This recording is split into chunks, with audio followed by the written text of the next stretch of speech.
Hello, everyone, and welcome to another episode of Friends Occasionally Not Disagreeing. I'm your host tonight, Justin, and with me today are I'm people Brett. who. Oh, sorry. I'm Frosty the Snowman. Happy birthday. That will become relevant here in a bit. That was Cody. And do you want me to introduce you, or are you good? I'm Joe. Okay. I'd And I like kinda a talked ticket over- to the North Pole, please. Okay, you're probably wondering what the heck Cody's going on about. So, Kitties. It's a different pole in this case. okay, so It today's started episode. south, but now it's north. Is this our first episode of Fond After Dark? Yeah, I think it might be. We're doing something a little different today. This is a retrospective on some movies that we watched. Now, periodically, the various hosts here, we get together every 6 months or so and just hang out, play games, drink, and watch terrible movies. And we realized over the years, we watched quite a few of these, and we decided, we have fun with these. So maybe we can introduce our audience to some B-grade gems that they might not have heard of otherwise. So tonight we're going to talk about 3 different ones. And I promise the thing Cody was doing earlier does tie into one of them. So I do want to put a disclaimer. These are not good movies by any stretch of the imagination. They're also not family friendly. So Kitties. as Joe said, but we'll try to keep I'm starting to melt. we'll try to keep our discussion of them PG-13 as Holy best we can. snowballs. So starting with this one. So last weekend, we actually all got together for the first time in a while and watched 3 different films. The first one being when was this from? 1982, I think. Sort of slasher flick, for lack of a better term, called Microwave Massacre. So I think from what I saw, I think it was actually filmed in like 1979 and shown once that year. Oh man! And then was not released. Basement. Yeah, then it was not actually released again until like 1983 or 1982. They showed it once at a construction site. That was all. So this should give you kind of a guideline as to the level of films that we tend to watch when we get together. So Microwave Massacre is the story of a downtrodden hangdog Snowman. Kind of married man who's very dissatisfied with life. He's dissatisfied with his marriage, and he happens to be played by I don't have his name up, but he is the same guy who did the voice of Frosty the Snowman in the old stop motion like Rudolph and Christmassy shorts that they play every year. It was actually traditional like 2-dimensional animation. Oh, that's okay. Oh, right. I was thinking of the Frosty one was, the Rudolph one was stop motion. Okay, but yeah, either way, the voice of Frosty the Snowman as someone who ends up becoming kind of a murderous cannibal psychopath. Kind of. Well, he does kill a lot of people. So with that image in your head, so he's a construction worker, and all his younger, more active friends, they're hip, they're with it, and they're getting all the action that he wishes he had. They're living the lives he wishes he had, and every day he comes home to a wife who makes terrible food. yeah, she tries to be fancy, but it's foie gras instead of foie gras, that sort of thing. He comes to work every day with whole crabs in his lunch bucket, where he just wants like a bologna sandwich or a hamburger. He's a simple man, and he's not getting what he wants out of life. So eventually his wife pushes him a little too far. It's the last straw. He's taken all he can take, and he ends up killing her. And of course, you got to find something to do with the body. So he basically chops her up, puts her in his freezer down in the basement, and eventually comes to the bright idea that, well, all this meat is going to go to waste. Might as well use the, gigantic microwave that's like the size of most modern day TVs that he has in his house for some reason to make use of it. And I have a question about that, actually. I thought he started eating her by accident. Like, I thought he thought that. He thought it was like the meat that had been in the freezer. You're and right. Like took a bite out of it and was like, "Oh, that's pretty good." But then when he realized it was his wife, he was like, "I guess I'll keep being a cannibal." Yeah, he grabbed the wrong tinfoil. Yeah, like he had intended to just throw out his wife, but instead, like a wrapped, I think it was her hand, like falls out of the freezer and into the meat he was going to prepare, and thus cannibalism. So the rest of the movie is him enjoying his freedom, I guess, trying to live life to the fullest and bringing unsuspecting victims back to his house to kill and eat. And he gets his like construction buddies involved. And like, fuck. Yeah, well, that again, I was trying to be, somewhat PG-13, but and have sexual relations with. So yeah, so middle-aged guy, he's dumpy, he's kind of a very much a sad sack, and somehow he manages to keep picture me, dear listener. I was just gonna say, if you actually took Frosty and gave him like blue jeans and a flannel, that's basically the body type of the guy in the movie. So yeah, so he somehow keeps talking these like young attractive women into coming home with him, and sometimes having a bit of a fling, and then hanging on to them for a while, so to speak, in his freezer and stomach. So his rampage kind of goes on for a while until spoiler alert, if you had a pacemaker back in the day, old style microwaves were not a good thing to be around, and the instrument of his terror ends up being the instrument of his own destruction, because he ends up like basically it shorts out his pacemaker, and his work friends find him dead on the floor in his kitchen and body parts in the microwave. And, isn't it ironic? Don't you think? It's a little too ironic. Yeah, I really do think. There we go. go. That's the plot breakdown in broad strokes of Microwave Massacre. It's not a very deep film. It's not a very long film, but I'm curious to hear what you guys thought of this particular one. Just general impressions or thoughts or what have you. Well, I think it's already been mentioned, but the first and strongest impression I had was just simply the guy having the Frosty voice in the movie. I couldn't get over that, honestly. Like, that was just a lot to hear.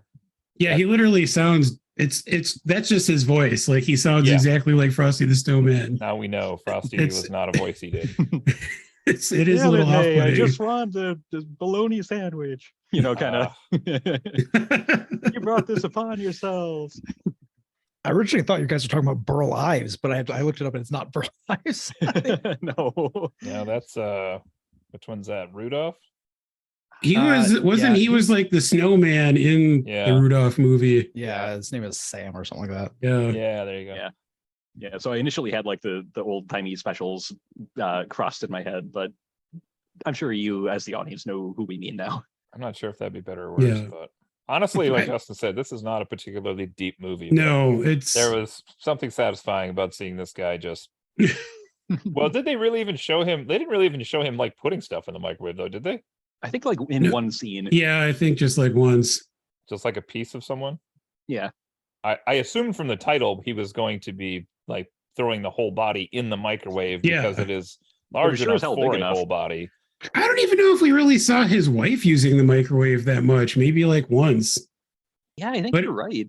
But it is like, it's this like ridiculously large microwave prop that they have built for this movie. It's like, it's like an IMAX microwave. It is like, it's like bigger than any microwave that has ever existed.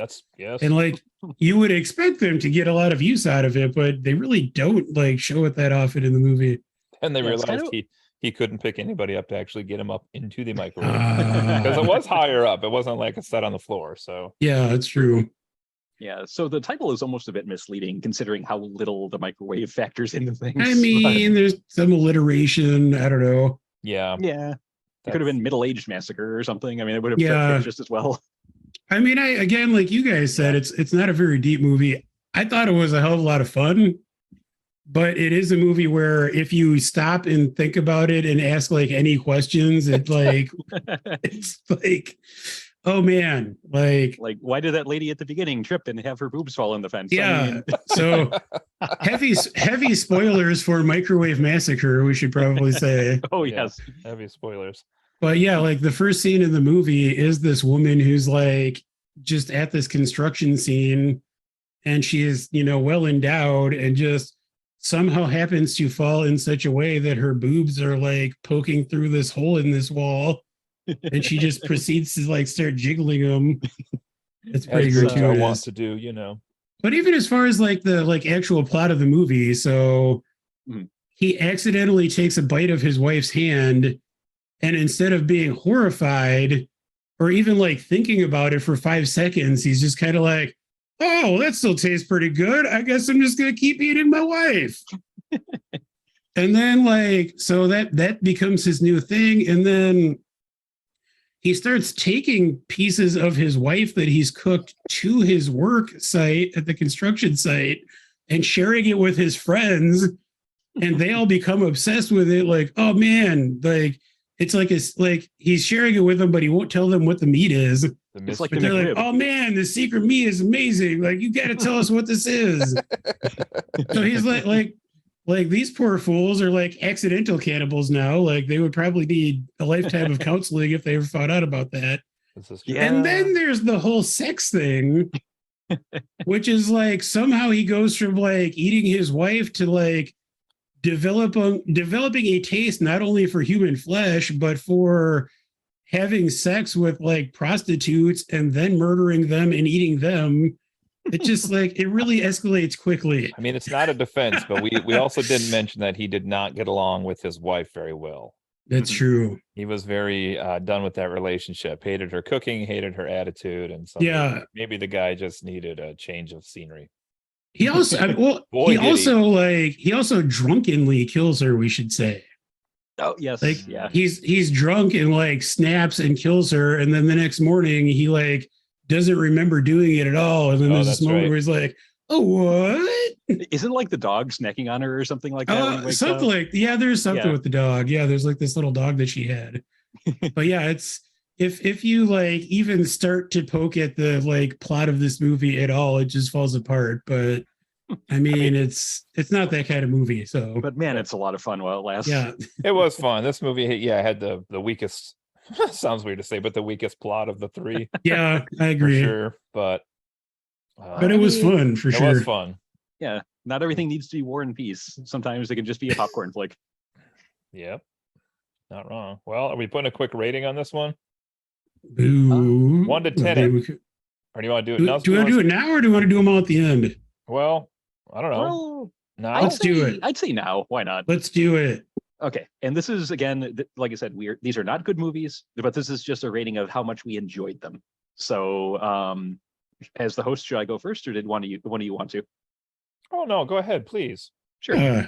All right, so this one, I kind of stumbled across it almost by accident, but I'm glad I did, because it is just one of the most enjoyable, terrible films I've ever seen. I have seen better. I've seen a lot worse.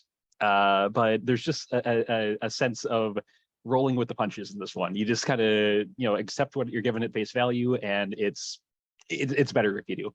That said, I'd give this one an 8 out of 10. It is just a good time as long as, cannibalism doesn't squick you out or something. And even if it does, the props are not high quality. So. Yeah. Yes, I agree. You want to go, Cody, or do you want me to go? I don't care. I can go. I'll say based on pure enjoyment factor, this one was a lot of fun. Justin did a wonderful intro here, but we've had a long tradition of watching some of these really crappy movies, but enjoying them for far more than we should, probably. But this one, I'll give this one a 7 out of 10. I did laugh quite a bit during this. As Justin said, we've had some real amazing ones over the years. This one is not quite as good as some of those, but we've also had some definitely that were far worse than this. But I enjoyed myself during this one. It was a good laugh riot to get our weekend started last weekend, which we should also point out, we were supposed to record this live at the Man Weekend, but we were probably in no shape to do that at the time. So we were having too much fun. Yeah. Yes. I'm actually going to split the difference between you two. I was thinking about giving it an 8, but I'm going to go with a 7.5. The only reason I'm not giving it an 8 is because I felt like the ending could have been a little stronger. That's fair. Like, there's no, the main character, true. like, he doesn't really get caught. There's no sort of comeuppance. It's just they find him dead. Find like, him dead, yeah. It's like super anticlimactic. We don't even get to see where he dies. That's No, true. like, He dies they off just- camera. Yeah. Although there is then the classic like 70s, 80s fake out at the end where we see his wife who's been dead for God knows how long, whose severed head he has in the freezer. Oh yeah. Like they cut to her head and her eyes just light up. It's like the only supernatural element in the entire movie. But yeah, I think a solid 7.5. I mean, it's just a hell of a lot of fun. Wow. Okay, we're setting the bar pretty high with this first movie already. Yeah. And Brett sadly had not shown up at this point to see the first one. Yeah, so I was late to the party. But I'll give it like a, having not seen a single second of it, I will give it a 7 out of 10. How about that? All right. That works. All right, which brings us to the second film of the weekend, part of a series which we don't often do. So we ended up watching Ghoulies Part 3. Ghoulies Go to College, and it's a departure from the previous films, as well as the fourth film, which also exists. In that the main difference is the Ghoulies talk, but I'll get back to that. So the Ghoulies franchise is about these little like 2-foot tall demons that people summon for various reasons, to like get revenge on someone, or to, you know, try to take over the world, or, you know, just by accident sometimes. And you know, mayhem happens, and by the end of the movie they usually get sealed away. I should also mention that prior to this movie, only one of them liked to live in a toilet, but a toilet factors into this plot way more than it should in the third movie. So the third one takes place at a college campus, and for whatever reason, one of the dorms has a like very ornately carved like demon toilet in it that is never explained. Don't trust the demon toilet. Yeah, step 1, don't trust the demon toilet. So there's a brief prologue where it's sometime in the past, and you know this old-timey guy is, you know, seals the Ghoulies in this demon toilet, and fast forward to the present day, where the building is now like a dorm or a frat house rather, and the guy using the toilet, you know, happens to find like this stash of old comic books in the wall, one of which is apparently evil, and he starts reading it out loud, and well, there's a bit of a back and forth, so it like teases the Ghoulies coming back, and then people keep getting interrupted until finally someone does read the whole thing out loud. The Ghoulies come out of the toilet, and they start wreaking havoc across the college campus. The story progresses to involve like the dean, who he wants to use the Ghoulies for his own nefarious purposes, mainly to expel like this one frat house. It's not a good plot, but anyway, hijinks ensue. There's a climactic confrontation between some of the kids and the dean. Dean ends up becoming super evil, where he like absorbs the Ghoulies, and you know, they have to fight him and seal him away in the toilet. It's kind of all over the place.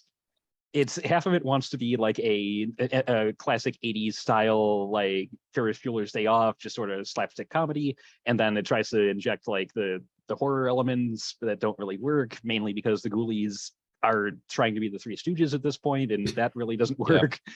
But there is still some enjoyment to be found in this, I think. But I feel I've talked long enough about the basic plot, so what did you guys think? Well, I can say I really enjoyed this because it has yanking and it has Nazis. And I mean, you put those Brett two loves things yanking together. Nazis. That's right. That's a winner right there. You don't even have to do anything else.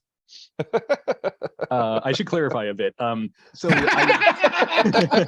clarify that. well, just the term yanking, because I get the feeling they say it repeatedly in the movie. It's what's not clear about that. Well, it feels like this movie is one giant Mandela effect, where the term yanking is just something that everyone used in the world that this movie came from. And yanking means pranking, basically. And there's like this whole prank week thing. Yeah. I am pranking so hard. That changes everything.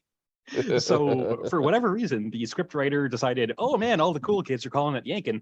So yeah, it has very much a hello fellow teens feel to it in that sense. And so I do agree with you though. Yeah, you said it was like basically like watching the Three Stooges, and I actually had that written down myself. It's like a monster version of the Three Stooges, pretty much. Yeah, the first two films they tended to be at least a little more serious. Like they tried to lean more into the horror element. Okay. The third one, they just threw that all out the window. It seemed weird, like even in this one, when they were like first shown in that flashback, and then like maybe were first summoned, you were like, oh, these guys are dangerous. And then nope. Then they were like, we'll drink 5,000 cans of beer. Yeah, they drink a bunch of beer. There's a panty like raid sequence in this movie. Like there's a prank hat people are fighting over. Oh my god, the prank crown, the yanking crown. Which I feel like needs to be a thing at our next Man Weekend. Yeah. I know enough people that are in theater. I'm sure I can get someone to whip up a prop if I need to. They had the campus cop on his little buggy.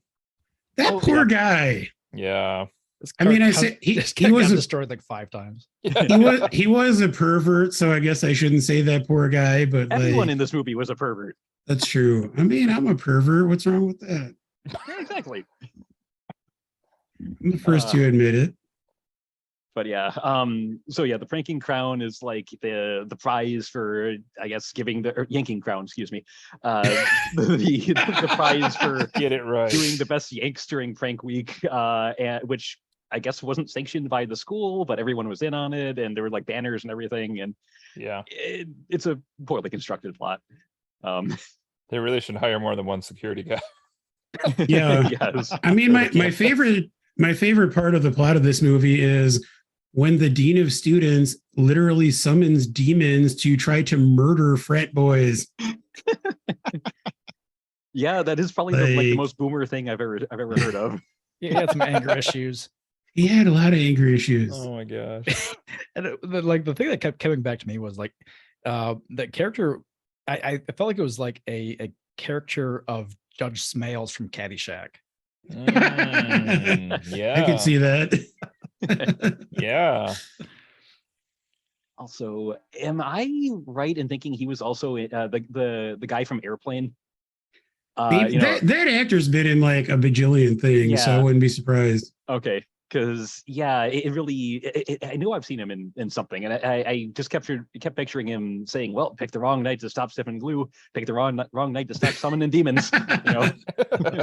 Yeah, he's definitely one of those actors who's like, he just shows up in something, and it's like, oh, it's that guy. And he does often play like, I think, like a kind of authority figure like this. Yeah.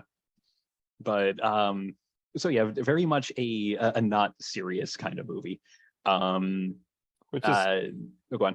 I was just saying, it's even when we were watching it, I may have made the comment that like it's unfortunate because I feel like if you had removed the Ghoulies from this, it would have been like an enjoyable college hijinks movie. And if the Ghoulies had been like pure horror, it also would have been a better movie. Yeah. But like together they just didn't work as much. I don't know.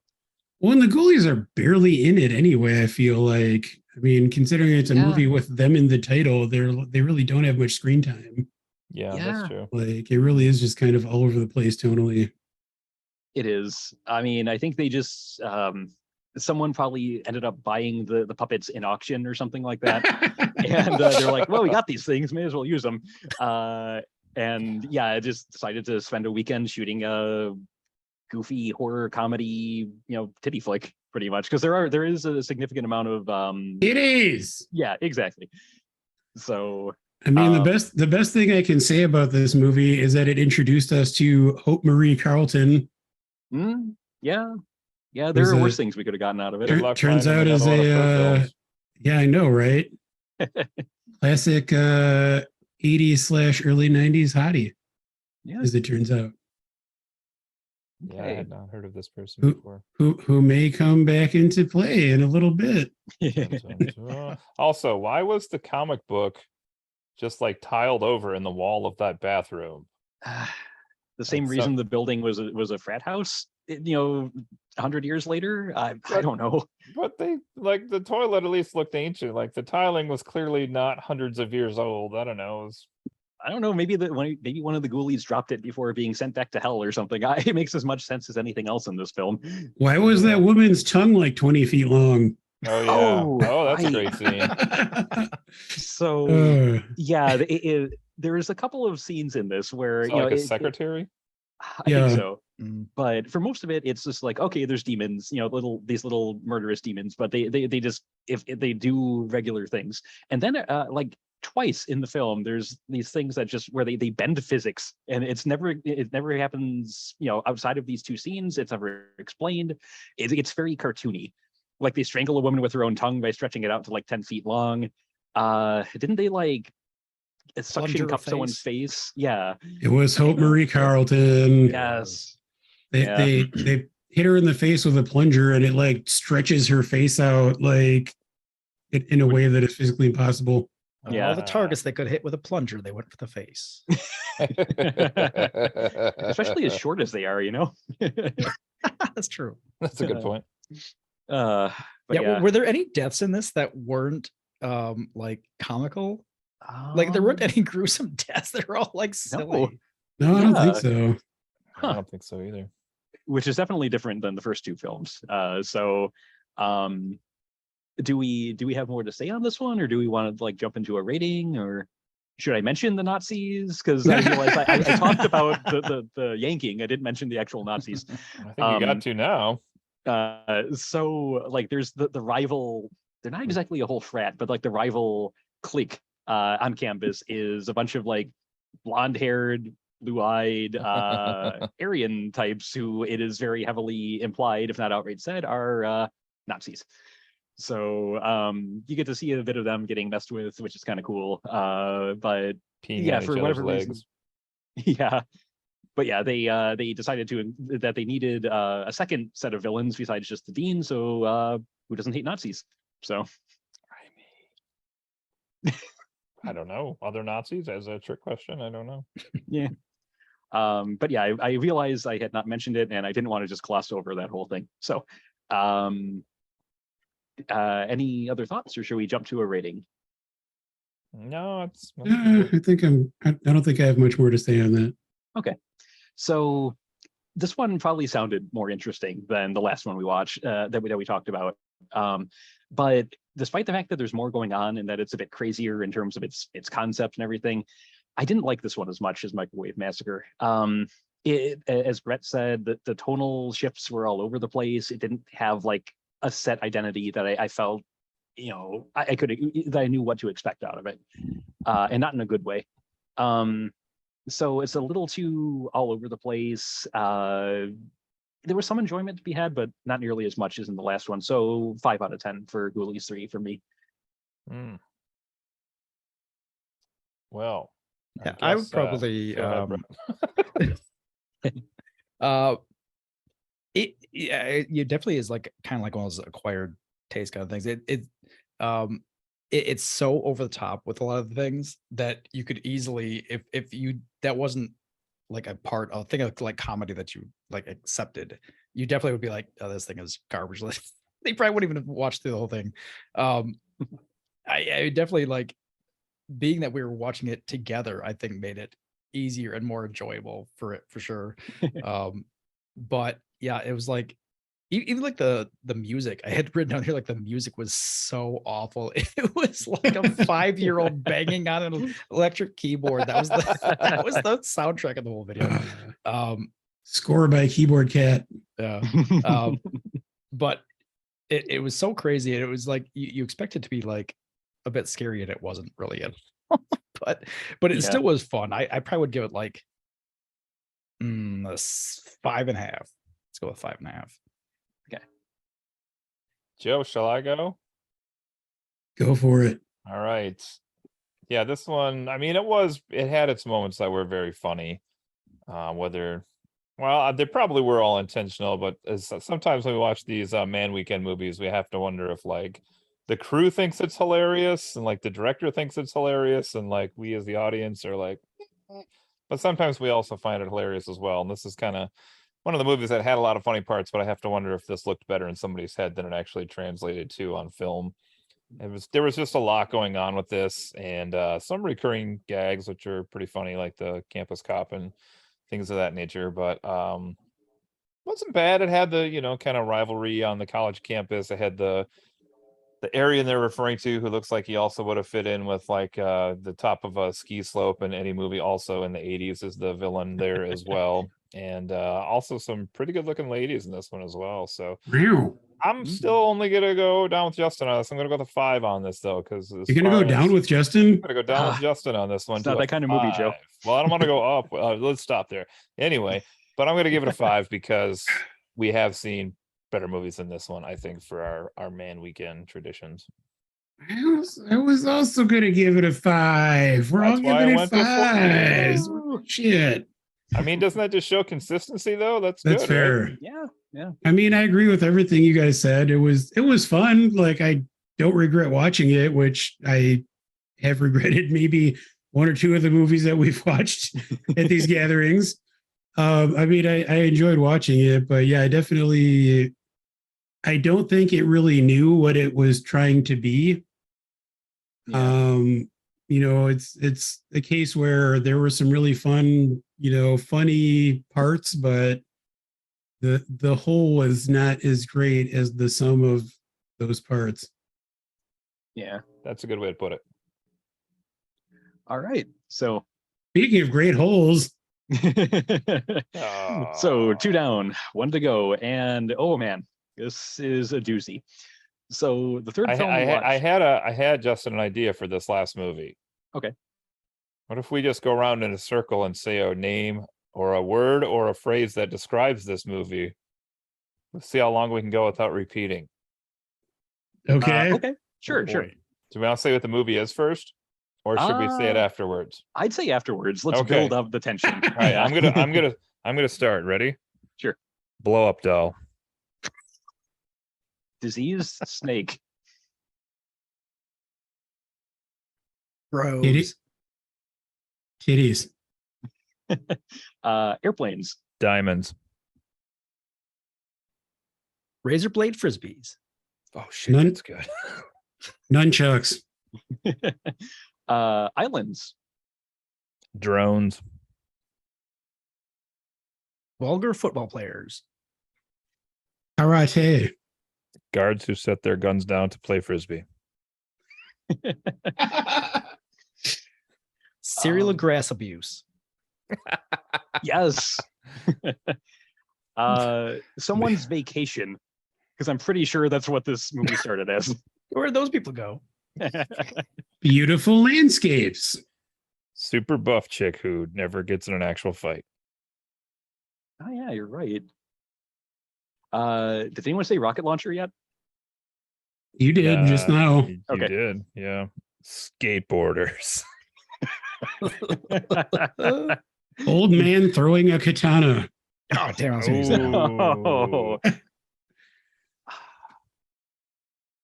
Man dressed as a woman as the phone operator at a restaurant. A comedy of errors. Homoeroticism. Definitely, that one's true. Two blonde chicks who have to watch over and protect. I'm not really sure exactly what, a wildlife preserve or something. I don't really know. I think it is some kind of wildlife preserve or something. Maybe it's the whole island. I'm not sure. Wow. Organized crime? Oh yeah. Secret mob boss. Yeah. What do you think, guys? Everyone out? Bringing it back full circle. I think we have everybody enticed to watch this now. I know. All right. Who doesn't want to watch this movie? Okay. So I forgot. What? I just have one last thing. Sure. Hope Marie Carlton. The through line. And her titties. So you're probably wondering, what one film could possibly hold all of these things? Hercules by sense? Disney.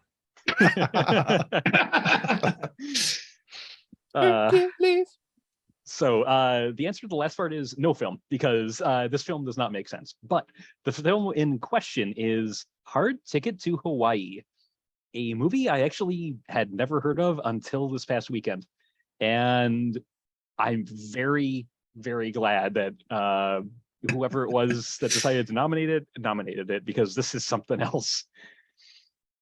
I might need a little help with the plot on this one, just because it is so all over the place. I think it's worth noting too that, like, historically, I don't know if we've ever done 3 movies on a man weekend, so this is rare grounds that we are in here. Yeah. Well, usually we do have other events that kind of take up some of the time, but here it was just like we had a good thing and we kept going with it. All right, here we go. I'm going to read the plot summary from Wikipedia. Okay. Keep in mind, this was edited by Joe 2 hours ago. True. 2 drug enforcement agents are killed on a private Hawaiian island. Donna and Taryn, 2 operatives for the agency, accidentally intercept a delivery of diamonds intended for drug lord Seth Romero, who takes exception and tries to get them back. He takes exception. He does. Soon, other agency operatives get involved and a full-scale fight to the finish ensues, complicated here and there by a very, very dangerous snake infected by deadly toxins from cancer-infested rats. So I don't feel like that really, I mean, I guess that is probably the narrative through line of the movie, but it doesn't feel like it even begins to scratch the surface of like what happens in this movie. Oh my God. Yeah, because a snake infested with rat cancer. I love it. Yeah, snake infected by deadly toxins from cancer-infested rats. Oh Lord. Yeah, this one is just, it's a riot. I mean, pretty much from the word go, it starts off, at full speed and it never stops. It doesn't make a lick of sense halfway, like at various points throughout the film, but God, it's a fun ride, despite all the weird directions it takes. This was definitely come for the pretty ladies and stay around for the plot, which is somehow praising Cody, praising. But yes.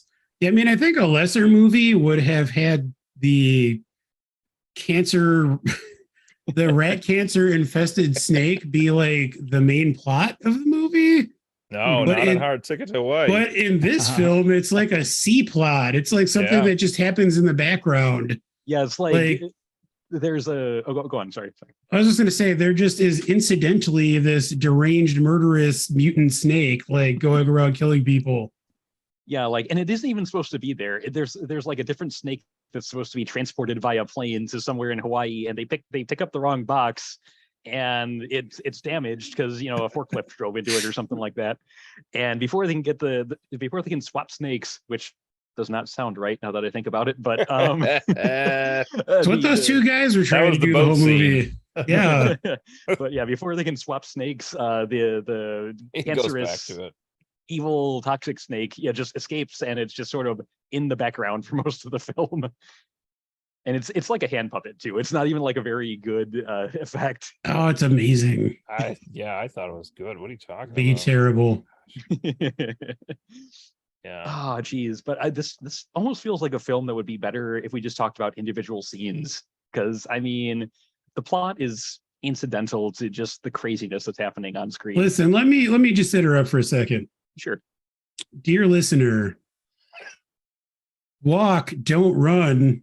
Wait, run, don't walk. Run, don't walk to your nearest streaming service, which is probably going to be Amazon Prime because this is available to rent there. Sit down and enjoy the classic motion picture that is Hard Ticket to Hawaii. Don't let us go any further. Don't let us spoil anymore. You need to experience this movie for yourselves. Pause the episode and then come back. Stop here. Go watch the movie, and then come back. So you can relish all this with us. Yes, exactly. Yeah, there you go. Like this is, I feel like this is a movie that you really just need to experience for yourself. It is. You hear that, Jeff Bezos? Stop dicking around with elves and Harfoots, and make a Hard Ticket to Hawaii series. The entire movie is on YouTube also. For free. Boom. Unedited. Boom. There's like some advertisements in the middle, but otherwise it's the entire movie for free on YouTube. That's amazing. That is amazing. Dear listener, run, don't walk to YouTube and watch the entirety of Hard Ticket to Hawaii. You will not regret it. This film is amazing. Oh my God. So standout scenes you were mentioning. Yeah, do we want to talk about specifics? Sure. My mind goes first to well, we can't even get to that part yet. So you got the two, what are they? Forest Preserve Rangers or whatever they are. Like that. Whatever lady, whatever job they have. But they end up getting allies, I guess, for lack of a better term. Allies / lovers / guys who appear with lots of big weapons in a giant chest. And this is actually referring to a giant box chest. in this case. Yeah, I was just going to clarify. But Marie Carlton. What? There's a my favorite scene, which I'm sure had to be up there for all of you as well, was they were driving their Jeep down the highway, and there's a car with two guys who are like trying to stop them, and one of them gets out on a skateboard to attack them. I don't really. It seems like they just hired a guy who could do skateboard tricks, because he was like going down the highway doing a handstand and then doing some fairly impressive like spinning and stuff on his skateboard, while hiding. What did he have hidden behind a blow-up doll? A shotgun. The shotgun. He was going to shoot him as he skated by with the shotgun that he was hiding behind a blow-up doll. And well, that didn't go so well for him, because Johnny his Bazooka skateboarding had skills a bazooka. were much better than his gun skills. Yeah. Shotgun did not go well. Or he like shot the car, I think, didn't he? I think He so. shot the tire. Yeah. He did shoot Again, the car. in a lesser film, our heroes might have pulled out a gun Oh no. to take care of this guy, but not in Hard Ticket to Hawaii. These two had warned us that they brought the big toys with them when they came to help the girls, and they pull out like a fucking bazooka or rocket launcher or something and shoot the dude on the skateboard. And But wait, there's more. Blow him to like chunks, which is gross. But then, just for good measure, the blow-up doll, which is flying in the air, is also shot with another bazooka blast. The greatest scene I've maybe ever seen ever. It is pretty fantastic. Just love their return on that. Like, how much does a bazooka shell cost versus like the blow-up doll they're blowing up? Apparently not as much as a toxin-ridden snake, because the snake also gets killed with a rocket launcher. That's true. You leave a snake alone. Also, apparently, the agency, which I don't know if is ever actually mentioned in the movie, and definitely like we don't get any details on. Apparently, the agency is paying for these rockets, so who cares? That's true. Man. Well, you care, because that's all paid for by Edie's Diner, where the good culture clubs live in Hawaii, and they go to eat there. Edie being yet another affiliate here of the agency, or maybe she's part of it. I don't really know. It was another hot chick. There's a lot of hot chicks in this movie. There are many attractive women in this movie. Actually, I think we looked it up. Weren't there 4 Playboy playmates? Yeah, I think so. They all get naked. That was my favorite part of this movie.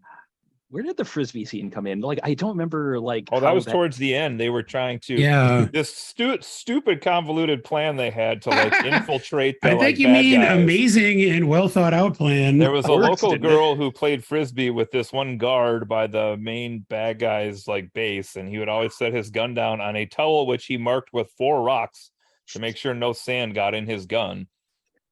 And then the other guy of the 2 bro dudes shows up with this stupid plan. It was amazing though. Oh my god. He takes the frisbee, it's basically tricks the girl into being his friend, goes up to the guard, plays frisbee with the guard by like challenging his broness of his skills for how good he is with the frisbee. It's a And the guy's frisbee like, off, let's see you bro. throw. That's like it's a bro down. like the first thing the guy with the gun says is like, let's see you throw. Like, not like, who are you? Get off the property. He's like, let's see you throw. Do you even throw, bro? Yeah. And then he like throws it once, very obviously puts the good frisbee back in his satchel that he has with him, pulls out another frisbee, which he has interlaced with razor blades around the edges of, and then threw that at the guy. It's amazing. That was a pretty great death, though. Yeah. I mean, this movie literally has everything. It does. It's, oh man. We would anything we say would be doing it a disservice. I think it is just something you have to experience. We barely even touched on all the notes that I made, actually. Oh, go for it, Brett. Go for hit us with it. Okay, how about finding every possible way to incorrectly use nunchucks,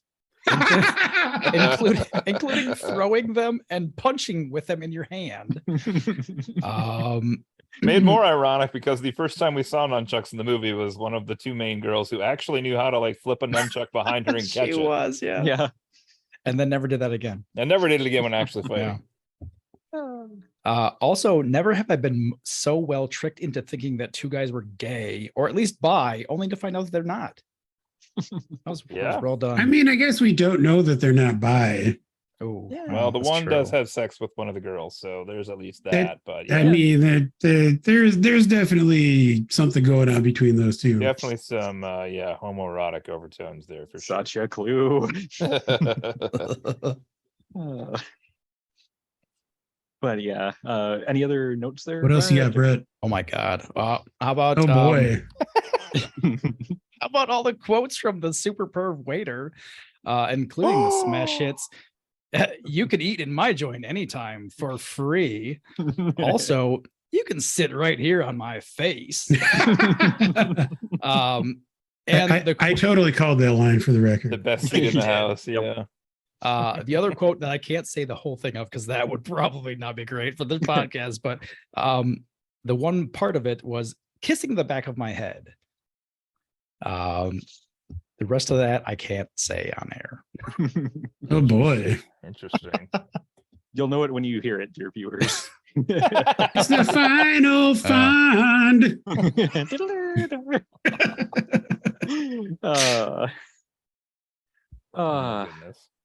Do we want to keep going on this one, or have we extolled its virtues enough to give it a rating? Yeah, I mean, I was saying before we started recording that I don't really know how to describe this movie. Like, I tried to describe it to some other friends, and I feel like nothing that anyone could say about it would even begin to remotely capture the magic of this movie.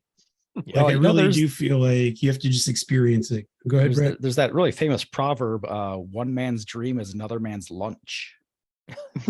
Oh, yeah. That seems to fit appropriately.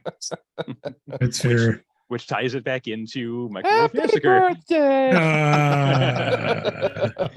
Oh my God. Yeah, this movie's in some rarefied air for the ones we've seen. True. Yes. Yeah, this is top tier. And saying that, don't know about you gents, but I'm ready to give a rating, I think. Hit it. Let's do it. Do it. 10 out of 10. No preamble. No lead in like I usually do. No elaborate, no equipment. Wow. 10 out of 10. No qualms. This movie was fantastic. I mean, it had action, it had explosions, it had a killer snake, it had voluptuous ladies. I mean, it had just everything I want out of a cheesy action flick. It was great. I would have to agree with that. Really, I don't know that I could point to something that was a negative in the whole movie. That's true. Yeah, where we were like talking about like Ghoulies, where it was like over the top and like in a direction in a tone that was like kind of off-putting at times. Mm-hmm. Like this movie was like completely over the top and like everything, but yet was great. Like what the other way was amazing and how it did it. So I would probably give at least a 9.5. Like I said, I couldn't think of any negatives. So does that make it automatically a 10? It kind of has to. I think so. So Yeah. Is that an let's just go official with- 10? Let's go with an official 10. How Man. about that? Oh man. Cody, are you going to be the party pooper? This is tough. This movie was just a bunch of fun from the very beginning. It's tough.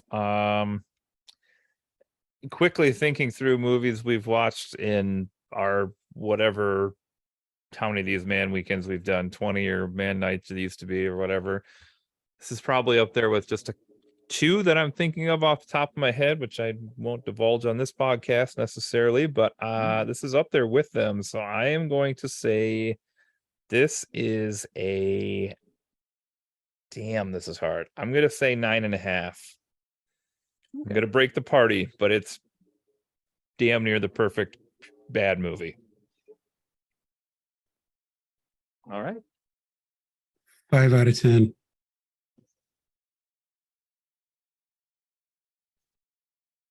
Wow. Okay. Just no further complete no comment. sell on that. No, I'm kidding. Something Cody was actually saying about Ghoulies is something that I've thought about with this movie, which is that You needed a haunted toilet? yes, but no. Okay. No, when you were saying that, you wonder if, maybe it played better for the people that were making the movie than it does for the audience. I feel like a lot of times with, B movies or like what I like to call awesomely bad movies, a lot of them, I feel like there are some different categories. Like there are movies where the filmmakers set out to genuinely make like a good movie and it just went horribly wrong somehow. You take me apart. I feel like our friend Neil Breen probably falls into that category where like he thinks he's making a good movie and it's just a fucking shit show. I think there are also movies where they're like intentionally trying to make something that's kind of cornball and like cheesy and fun, but does it always work out to the kind of quality level that they're going for, even if the quality level is kind of like a B movie, which I feel like that was the case with Ghoulies 4. 3. And I think so one of my all-time like top 10 favorite movies is a little ditty starring Sir Patrick Swayze called Roadhouse. And I think it was last year I was reading a retrospective after they announced that they're making a remake of Roadhouse. Ooh. And the article that I read was from someone who also loves that movie as much as I do. And he described it as a movie made by people who knew exactly what they were doing and that they accomplished exactly what they were trying to do. And I feel like that is kind of rarefied air for this kind of movie. And I feel like Hard Ticket to Hawaii lives in that same space where it feels like a movie where the filmmakers just sat down and said, what are all of the most awesome things we can possibly think of that we could try to put into a movie? And then they did it. Like, it feels like they absolutely accomplished what they were trying to do. Like, yes, it's not like an Academy Award winning movie by any, in any way, shape, or form. What? But it feels like everything in this movie was intentional. Like, I feel like they made the exact movie that they set out to make. And like, God damn it, is it a glorious movie? So, I mean, all that being said, I think I have to join Justin and Brett. And this is by far, I think, the best of the Man Night movies that we've watched. I mean, someone looked it up while we were having our gathering and said that a couple different outlets had crowned it the greatest B movie ever made. Yeah. Which I don't know if I can argue with that. Like, I honestly can't think of anything else that I would want such a movie to have that this movie doesn't have. So 10 out of 10 for me. It's just a hell of a ride. Hell of a ride. All right. Well, those are the 3 films we watched most recently at our most recent Man Weekend get together. Wait, I'm sorry, I forgot one last thing. I had to mention titties. Okay, go ahead. All right. So that kind of wraps it up. Unless there's any, closing remarks people wanted to end on, or otherwise, should we just head into our song? Let's I do think it. Cody has something. Oh, No. were you getting ready for the song, I was Cody? getting ready for the song. Yeah.